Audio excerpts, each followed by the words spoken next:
పక్కింటోళ్ళు తరిమేశారు, కట్టుకున్నోడు బదిలేశాడు. కట్టుమని పదారేళ్ళురా, నా స్వామి కట్టుకుంటే మూడే ముళ్ళురా.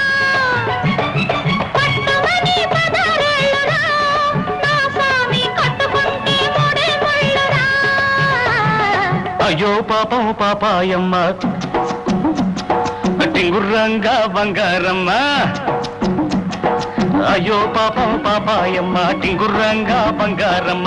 అటు చూస్తే 25 ఏళ్ళులే, ఓ రాణి కట్టుకథలు చెప్పమాకులే. అటు చూస్తే 25 ఏళ్ళులే, ఓ రాణి కట్టుకథలు చెప్పమాకులే.